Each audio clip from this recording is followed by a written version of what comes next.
ఈ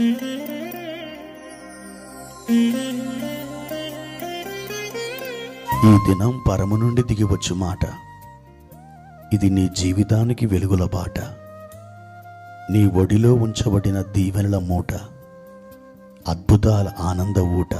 జనవరి 2 సంవత్సరమంతా మీరు బైబిల్ చదువు ముగించడానికి ఈరోజు మీరు చదవలసిన లేఖన భాగము ఉదయం ఆదికాండము 4, 5 మరియు 6 అధ్యాయములు, సాయంత్రం మత్తయి సువార్త 2వ అధ్యాయం.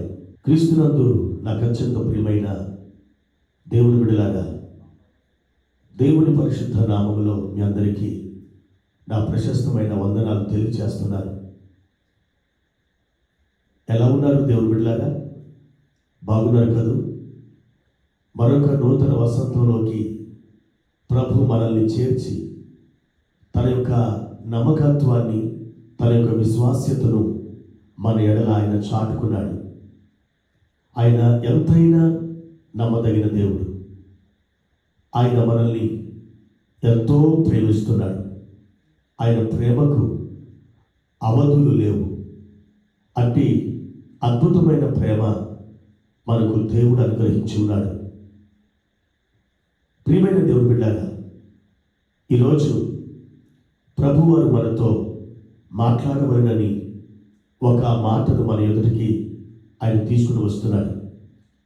హెబ్రీయులకు రాసిన పత్రిక 6వ అధ్యాయము 14వ వచనం చదువుకుందాం.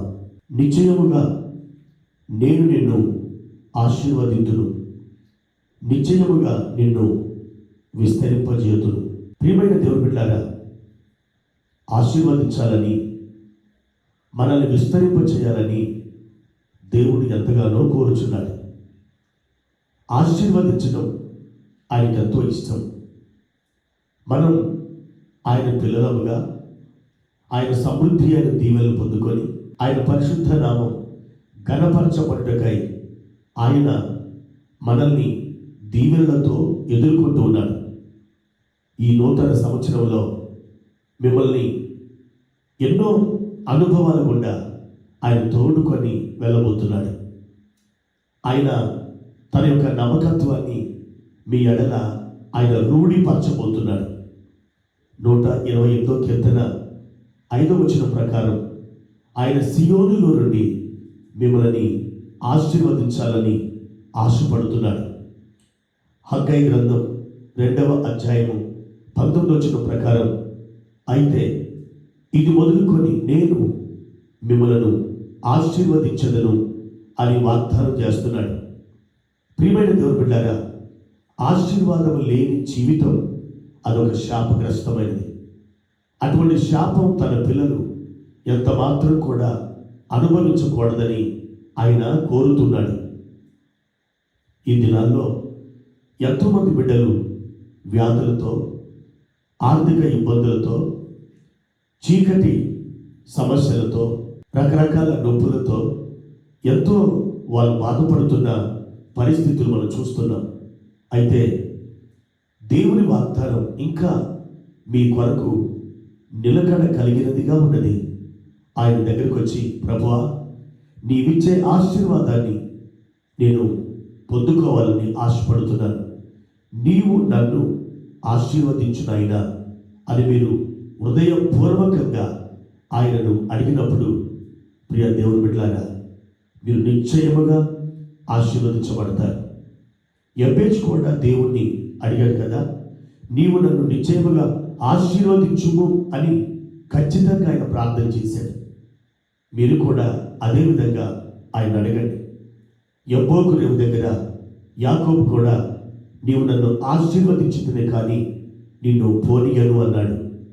ఆ రోజు ఆ ఉదయకాలం యాకోబు దేవుని యొక్క సన్నిధిలో అతడు అంత పట్టుదలగా ప్రార్థించుండకపోతే ఏం జరిగి ఉండేది? ఆదికాండం 32వ అధ్యాయము మరొక విధంగా రాయబడి ఉండేది. పట్టుదల కలిగి అడిగిన యాకోబు అద్భుతమైన ఆశీర్వాదాన్ని పొందుకొనగలిగితే, అదే పట్టుదల కలిగి మనం ప్రభు సన్నిధిలో ప్రార్థిస్తే ఈ నూతన సంవత్సరంలో మనం ప్రభు ద్వారా ఆశీర్వదించబడమా? నిశ్చయముగా మనం ఆశీర్వదించబడతాం. ఆశీర్వాదం అది రక్షణ పొందిన బిడ్డలమైన మనకి ఒక జన్మ హక్కు. అది పరలోకం మనకిస్తున్న అద్భుతమైన బహుమానం. దాన్ని పొందడానికి మీరు సిద్ధపడండి. ఇట్టి ఆశీర్వాదాలతో ప్రభు నేడే మిమ్మల్ని ఎదుర్కొనుగాక. ఆమేన్. ప్రార్థన చేసుకుందాం. పరిశుద్ధుడా, ప్రేమ కలిగిన తండ్రి, మీ ఘనమైన పరిశుద్ధ పాదములకై స్తోత్రాలు.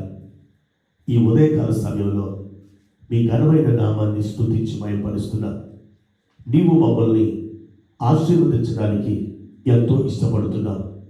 మా ప్రియ ప్రభువా, మా ప్రియులు ఈ దినం మీ నుండి గొప్ప దీవెన పొందుకొని వారు సంతోషించలాగిన సహాయం చేయమని యేసుక్రీస్తు నామములో ఈ ప్రార్థన అడిగి వేడుకుంటున్నాము తండ్రి. ఆమేన్.